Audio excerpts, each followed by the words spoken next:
What's up, y'all? We back. Got another episode of Bad Girl Gone Good-ish with yours truly, where I share stories about the old me and the new me, because it's not about being bad and it's not about being good. It's about getting to know all the sides and all the versions of ourselves along the way. So thank you for tuning in again on another episode with me.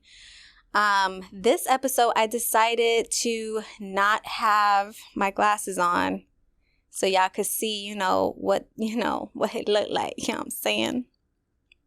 But we have so much to cover today's episode, and I was also contemplating about this one because it's such a huge topic, and it's so much to cover, and I'm probably not going to be able to cover everything in this one episode and may need to do like a part 2 of this topic. But I really thought about it, and I was like, first, I know there are going to be some listeners who know me, who know my history, know my background, but there's also going to be people who have no idea who I am and have no idea about my history and background. And I thought it was only right to really uncover, the transformation of this like young performer that I was to who I am now. And I even want to tell you what the title is of this podcast episode, I'm calling it The Rise and Fall of P.Star. You see what I did there? Because P.Star Rising? No? Okay. Anyways. Alrighty then. I have my notes for today's episode, y'all. And I really want to take it back with you guys, because first, oh my God, there's just so much to uncover. I don't even know where to start.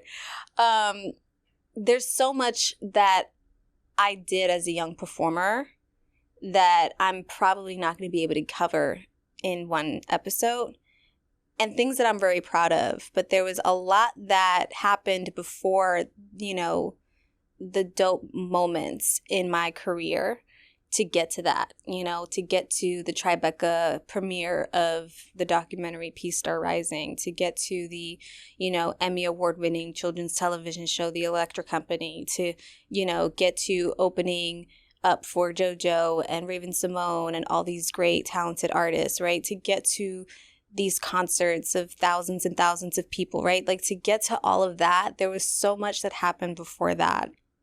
And that specifically actually is the thing that shaped me to this identity that I held on to for so long, this identity of victimhood and feeling like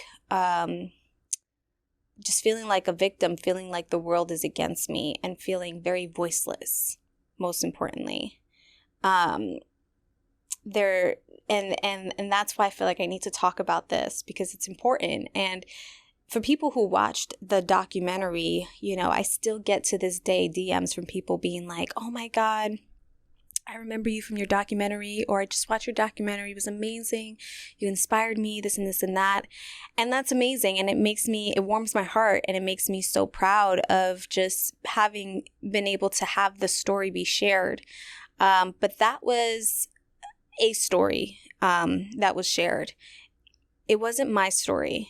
And I felt like this is my opportunity to share my story right now. So that's what I'm going to do. So we're going to start with just really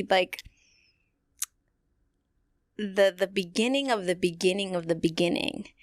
So there was this story that when I was starting my rapping career, that in interviews or whatever, they'll be like, oh, so P.Star, tell me how, what made you start to rap, or how did it all start out or whatever. And I was 9 years old. I was like, yeah, so, one day I came, this is my impersonation of me at 9 years old. Yeah, so one day I went to the kitchen. I told my dad, yo, dad, I could spit, dad. And he was like, ooh, don't spit at me. And I'm like, nah, dad, that's just the slang. I could rap. And then I started rapping, and then that's how it all started. That's the story that we had, formulated for PR purposes and all of the things. And it is true. It's not that it's not true. But that wasn't the thing that sparked me to want to rap or perform. What actually happened in conjunction with that, before that, I grew up without TV. So, and if we did have TV, it was very rare where we would get access, you know, through the cable box. Like, you remember those like old cable boxes that you would get, and it was like you had to like press buttons and try to like steal somebody's cable. That's what we used to do. And it never always worked, but when it did work and it, you know, whatever, I would watch like things that really inspired me, like Selena and like Raven Simone and Taina. Remember the show Taina? And, you know, MTV and TRL and all these like, you know, things that don't exist anymore. But for the most part, we didn't have that. And so what I leaned on, me and my sister growing up, was the radio, actually. And me and my sister, we would sing all the songs on the radio, and we were really into like girl groups. So we were really into like Destiny's Child. We were into like, you know, TLC. We were into 3LW. And my sister at that time, she wanted to sing. She was the singer of all the singers. Now I'm sorry, Sol, but you could not sing at that time, boo-boo. You could not sing. But she did learn how to practice, and she did learn how to sing, and now she got some vocals, y'all. I'm telling you, she could sing now. Practice makes perfect, right? So anyways, so she would do all the singing parts, and she was very adamant that she would do the singing parts, and only I could do like the rapping parts. So like if it was like a TLC song, I did Left Eye's rap part, or if it was like 3LW, I would do the rapping part. Whatever, like group stuff or anything that had rapping, like I would do. And she would, you know, do the singing. And that's kind of like how it all really started, like of just me having this little passion of just like performing. And it would trickle down into like me doing that like outside by myself. If I was playing outside, I'd do that. Or if I was upstairs at a neighbor's house, at a friend's house, I would like perform and do these raps that I would learn from these songs, or in front of friends or whatever. And it was an escape for me. That's really what it felt like. It felt like an escape. Like if it felt like an escape from the reality of being such a poor child.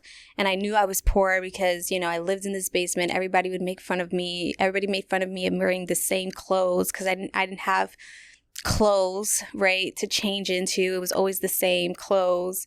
You know, I didn't have access to food all the time, and so I'd have to get food from neighbors or whatever.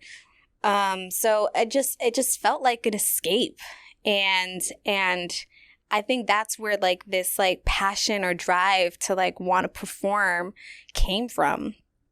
And so after all of that, we left. That's when the whole story of the spit. Yo, Dad, can I spit? Can I spit?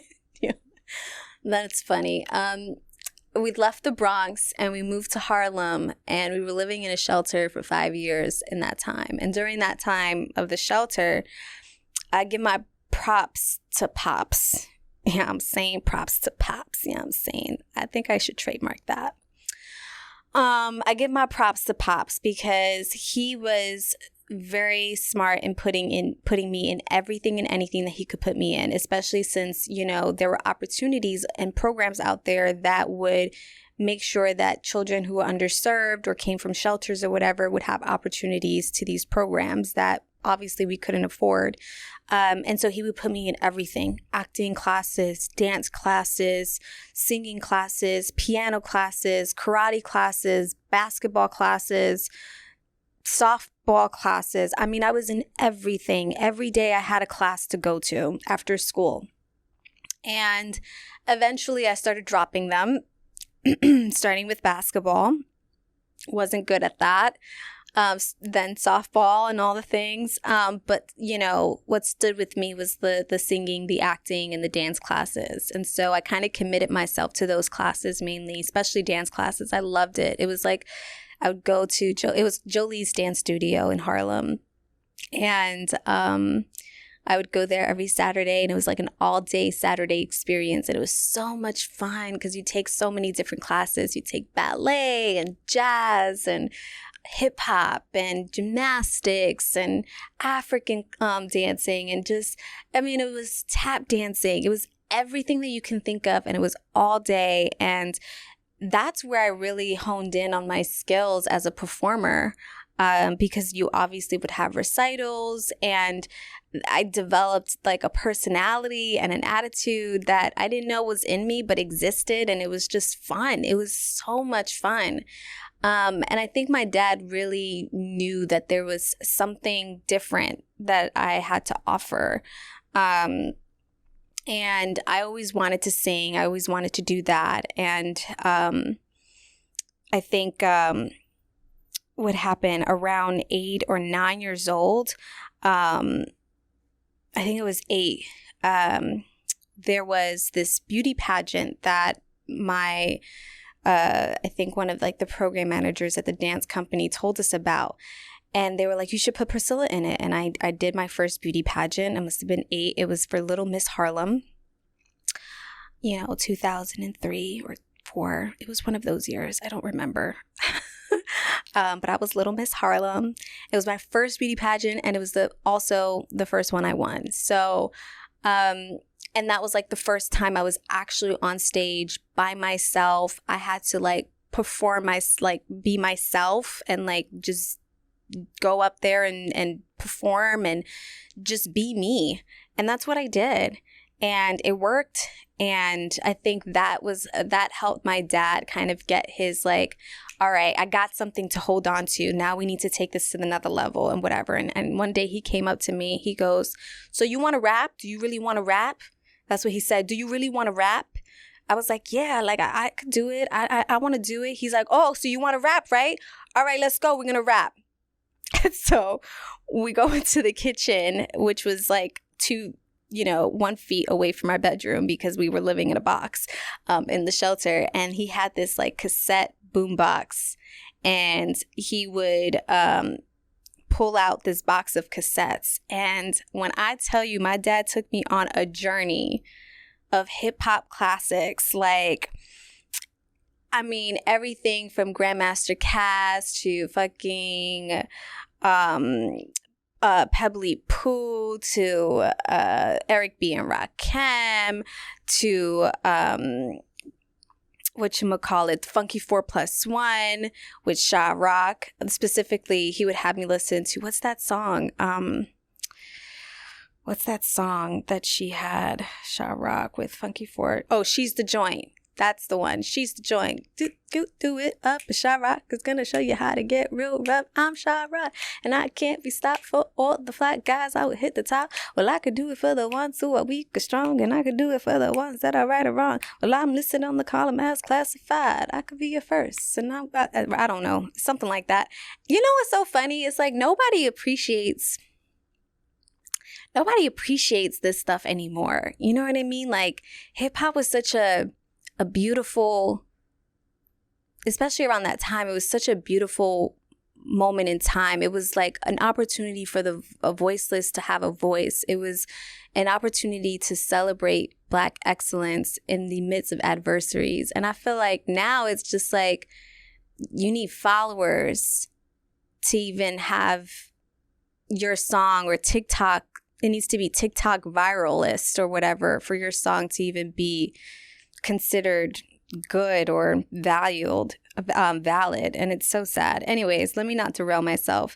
But he would have me listen to a lot of these like old school hip hop songs. I had no idea what they were. I didn't understand it. He would like go through the whole thing because, he came from, that world. That was his world. And he was like, this is this, and these are the 4 elements, and you're going to do rap, and you're going to be an MC, and this and that. We're going to meet Coup Herc, and you're going to do that, and all this. And I'm like, what's happening here? I'm like, I just said I wanted to rap. I didn't say I wanted to be like a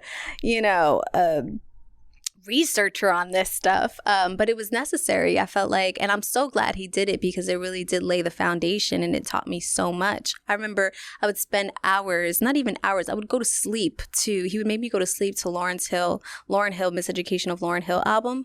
He would make me go to sleep to that. And he was like, you got to learn this. You got to know what this is. This is how you're going to be. This is real hip hop. This is real rap. This is real artists. This is what you got to do. I was like, okay, Dad. All right, Dad. But again, it was like the foundation. It was like learning something, if you're going to do something, you go all in on it, right? You do it the right way. And I think that's how he approached it. He wanted me to, if I'm going to do it, I have to do it and honor it and be respectful and do it the right way. And it was also like, I was coming out of the 90s. So at the end, right, 2003, 4, like there was this time and element of like, you can't just, be fimble about it. Like people really took their craft seriously around that time. And I think that's what he wanted for me.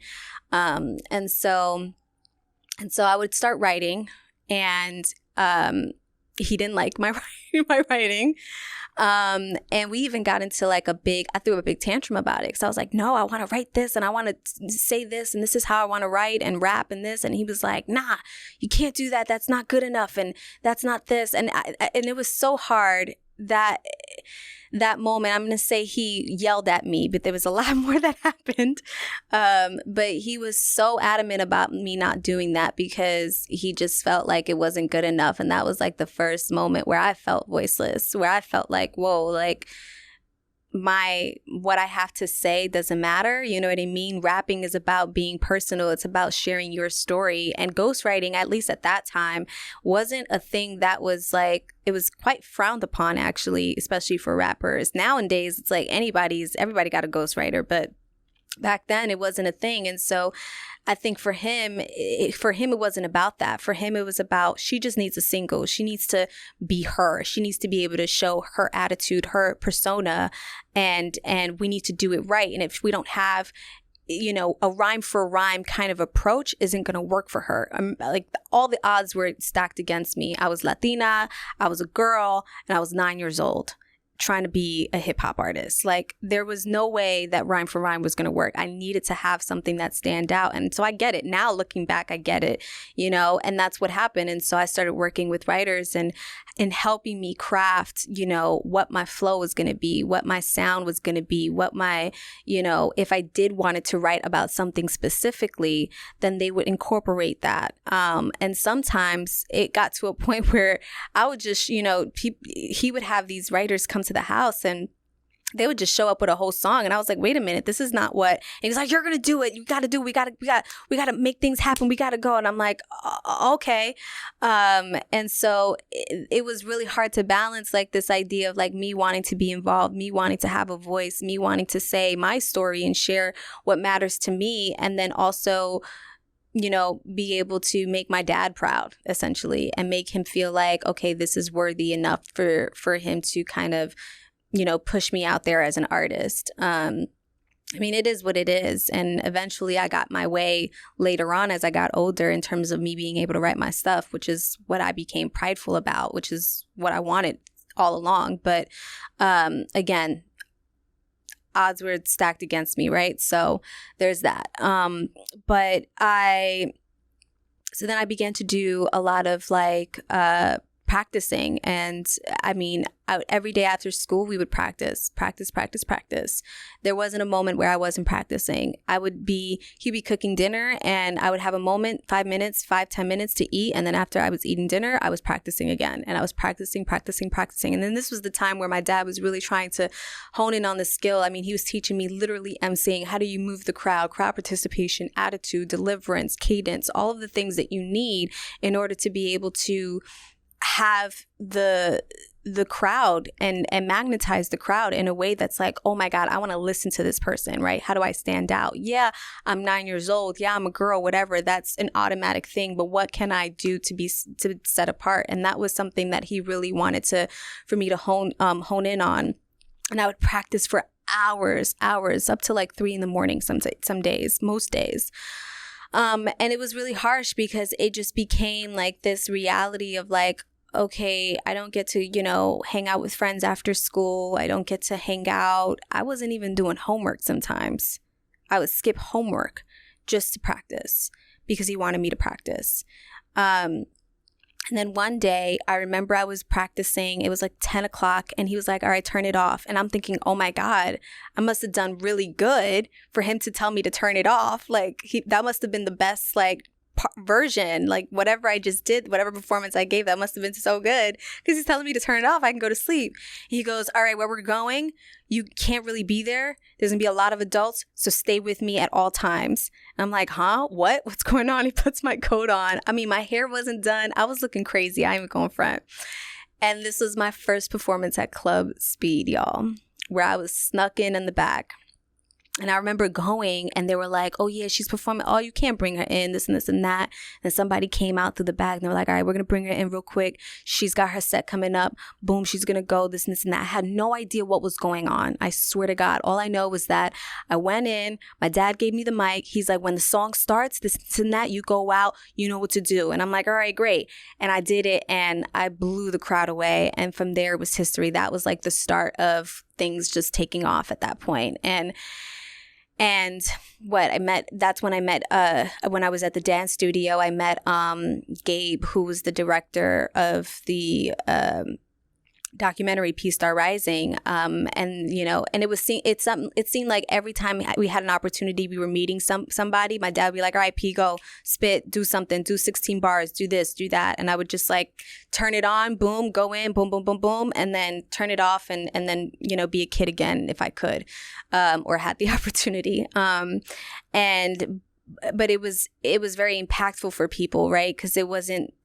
normal. Like at that time, at least, like you didn't see that happening around you, especially for a young girl, rapping the way that I was rapping, and with so much deliverance and confidence and attitude.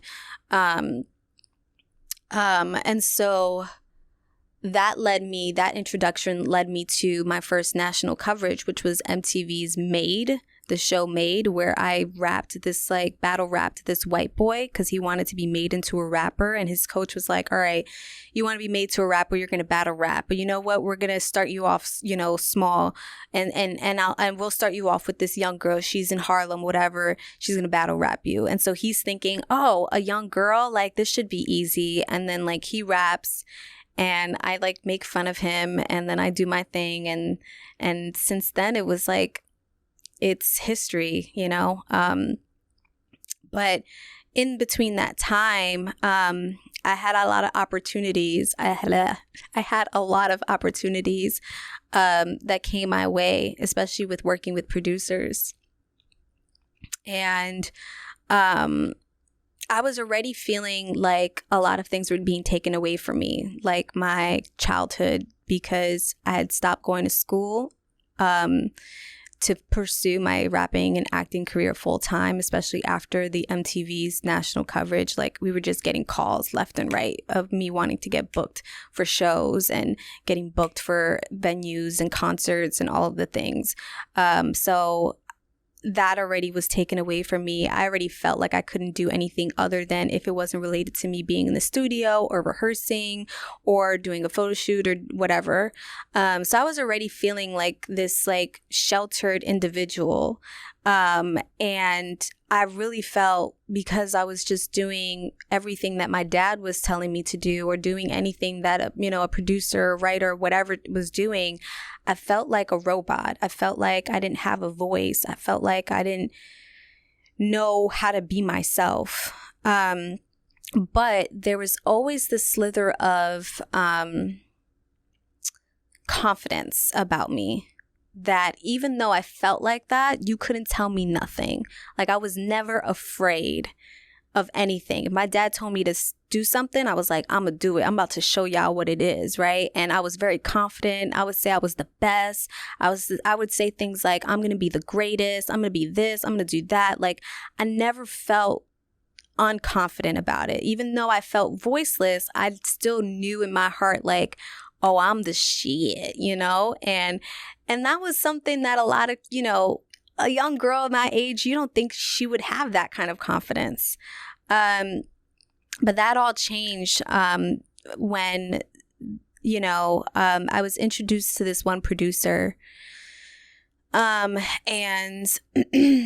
I remember my dad telling me, "Oh, we're going to go, he has a studio in his house. We're going to go real quick and pick a record out and see what we can come up with and lay this track down." And it was just a normal day, like any other day. I was going into producers, places, studios almost every other day. And so I was like, all right, great. And I remember my dad being like, "I actually got to step out and run an errand. So just hang here, knock this stuff out. I'll be back and make sure this track is done." And it wasn't something he had done before. So it was just like, I guess, a one-time thing or whatever.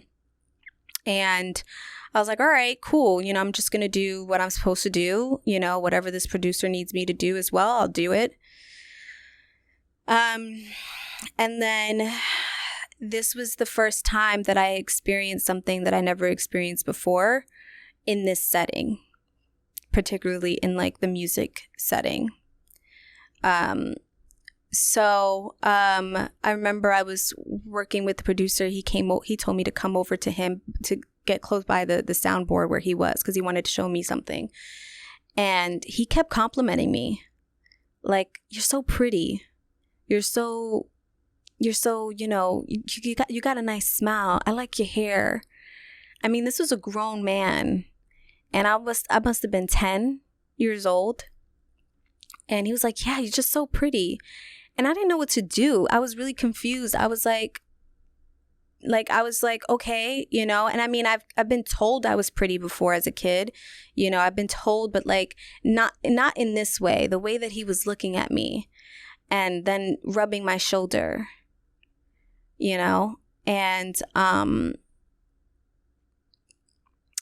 and I remember being really uncomfortable because I just never had that kind of attention before. I didn't know what to do, but I also knew it was familiar.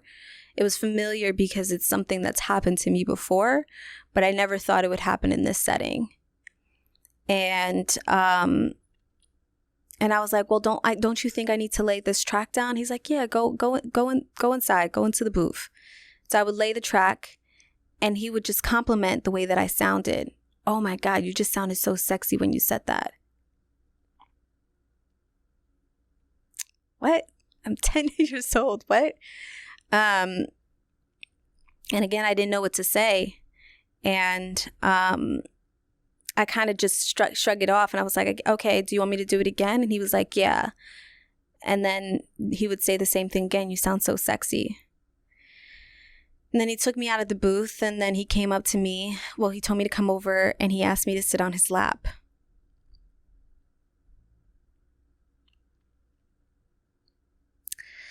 And again, I just was this mechanic, robot of a person. So I would do what I was told to do. And so I sat on his lap. And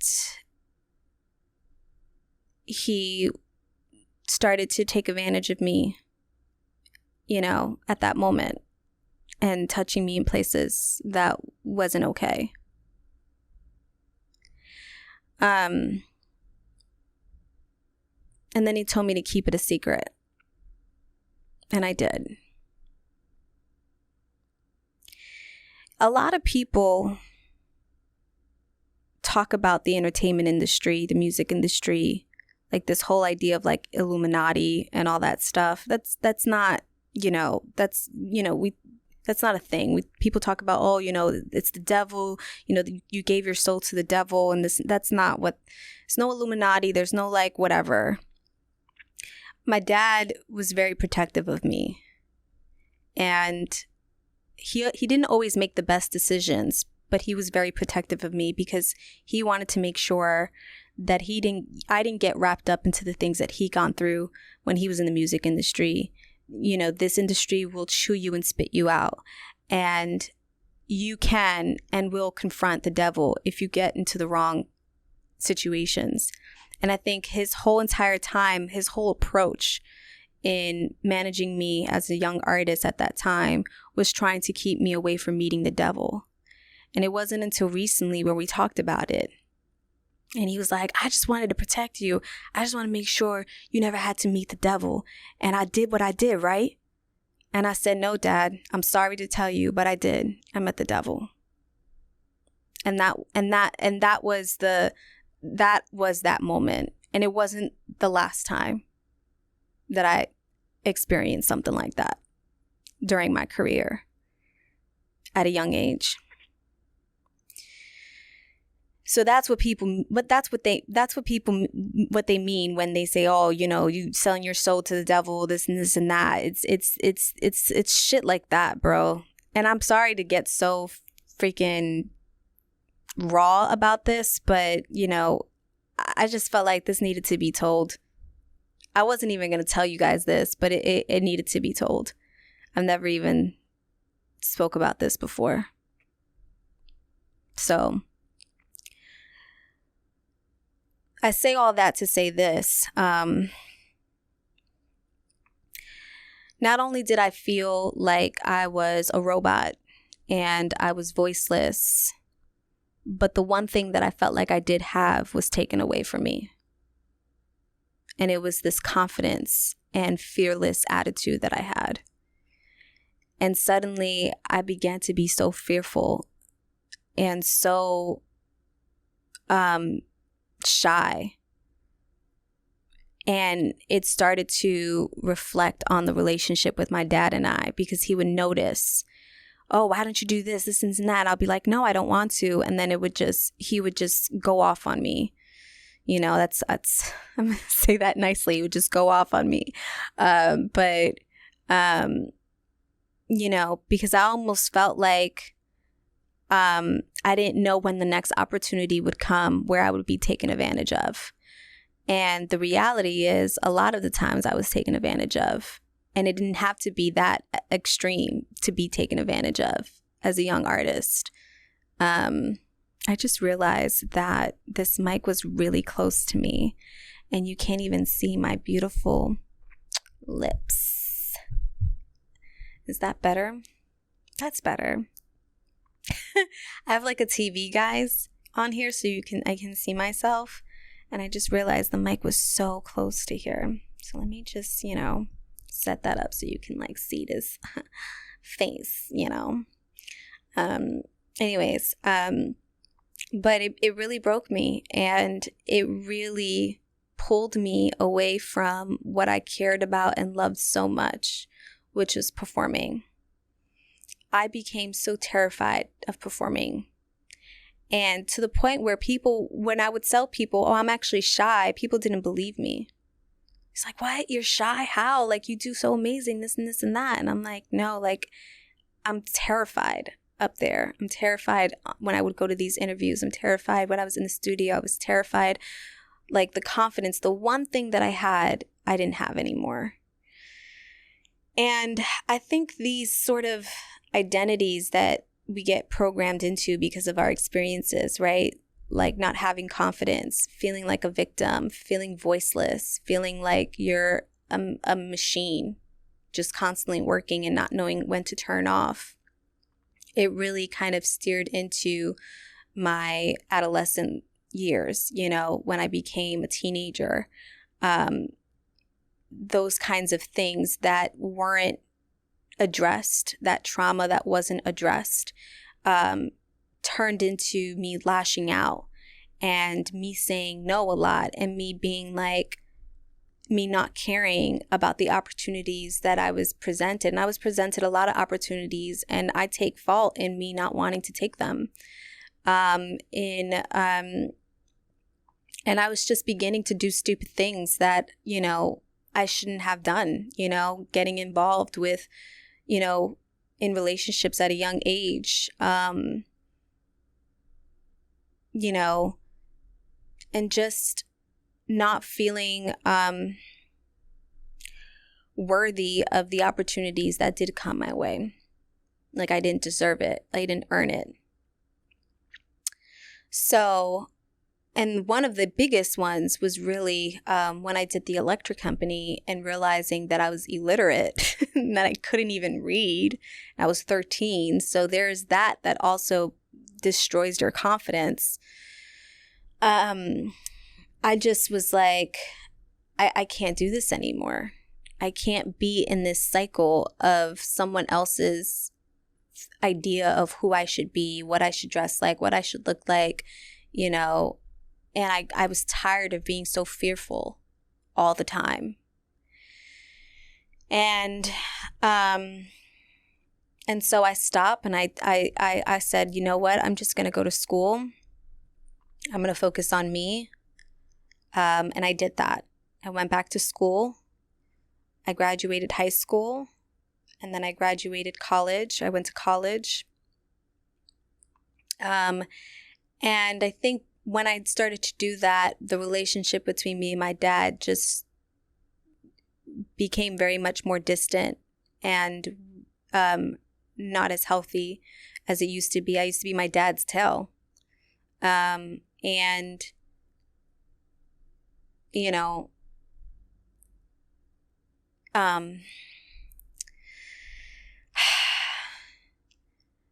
no tears in this episode, y'all. Y'all not catching me. Because this makeup is on fleek. This hair is good. This outfit is cute. I am not doing that today. No way, Jose. Okay. But I just became very cold to my dad, and I became very cold to myself.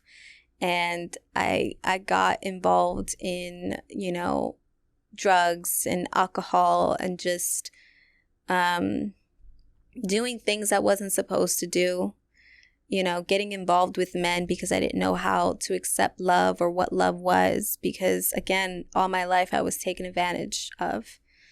And so I thought what was normal wasn't really, and getting myself into a lot of trouble because of that. And somewhere in between me trying to escape this like mechanical robot lifestyle, I was trying to take control of my life, I ended up losing control even more. But sometimes you have to go through to get through, right? Is that how you say it? Go through to get through? I hope I said that right, because that would suck if I fucked that up. But yeah, so, you know, then I stopped, and then I graduated college, and luckily my last 2 years of college, I did go to therapy. I kind of was able to get through some of the issues that I was going through, you know, and me just pushing away the music, pushing away the acting because of just all the trauma that I was exposed to. I was so exhausted from it. And being able to be like, wait, like, I can do this. Like, if I just do it my way, then what could go wrong? And so I did. I graduated college. And even during college, I was still performing. I was still writing. I was doing music, but I wasn't like releasing stuff. And so I was like, you know what? Maybe I'll release an EP when I finish out of college. And so I came out with a new single.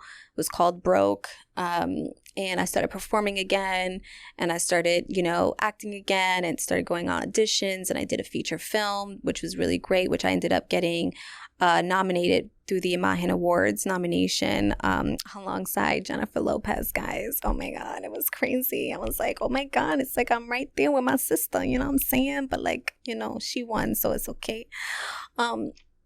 Anyways,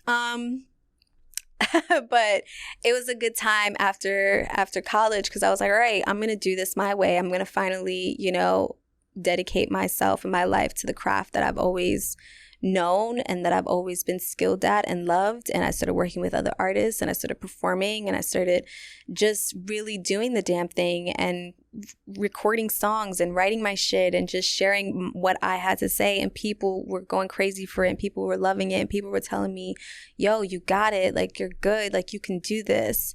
And then I got pregnant.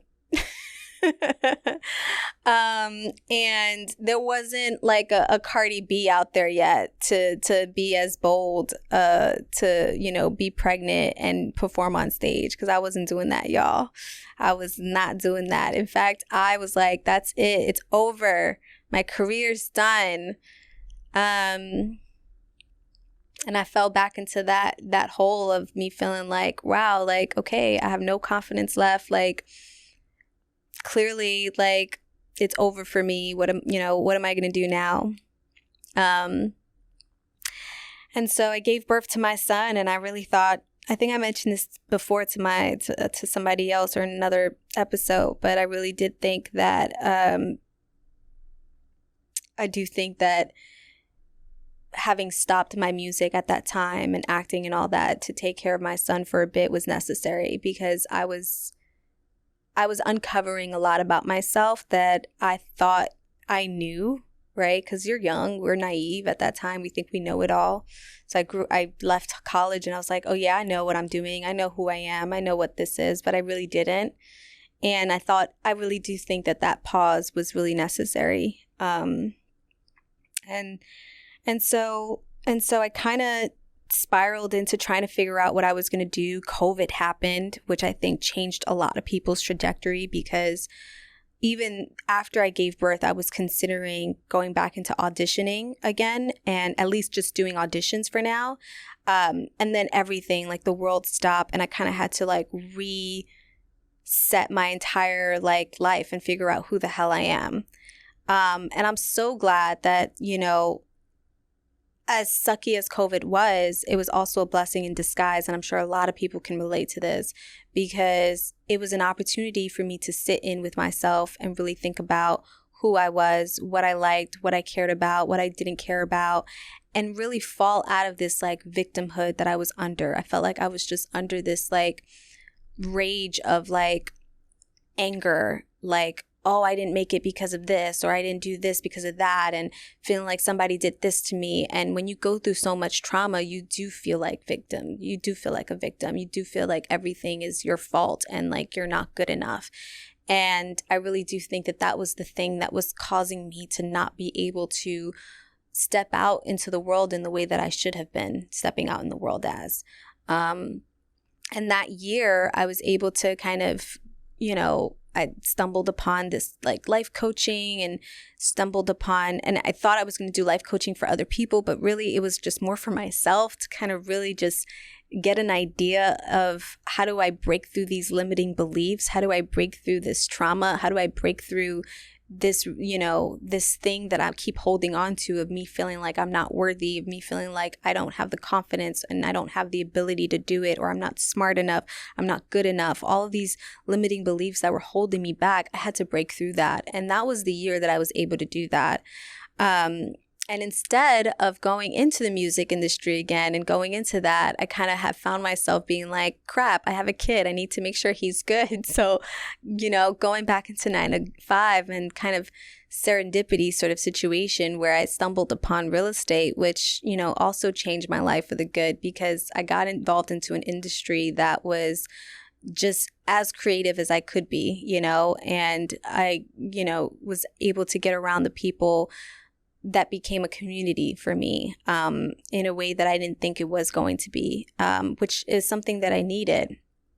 And now I feel like fast forward, even though I went through so much this past 2023, I feel like all of that was really necessary, because I do feel like I finally have a team. I feel like I have a community, and I feel like I have the potential and the capability of being able to just say whatever the fuck I want to say now.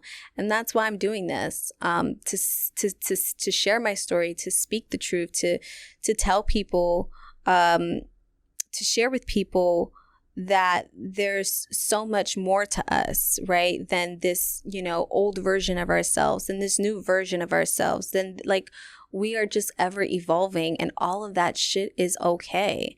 And we need to lean into that. And I think because I'm doing that, I'm finding myself igniting this flame of creativity again that I haven't had in a really long time. And I was letting other people hold power over me with that creativity. And I decided one day I'm not going to do that anymore. And that day is now. So there you have it. Don't let people hold power over you, guys. Don't let people hold power over you. It's not worth it. You have the power. You have the power to create the life that you want. And you have the power to make the changes that you want. And as long as you continue to let other people dictate that, you're always just going to be stuck in a pattern and in a cycle that isn't serving you and isn't serving you to be the best version of yourself. So take back your power, boo. That's all I have to say. And I think that wraps up this session. Anyways, I there's so much more I wanted to cover. I didn't even get to cover like half of the stuff that I have in here, but it's fine. Thank you so much for listening in, guys. And if you haven't already shared this podcast with other people, please do share, subscribe, give us all the love. It would be so, so appreciated. And I love you guys. Bye.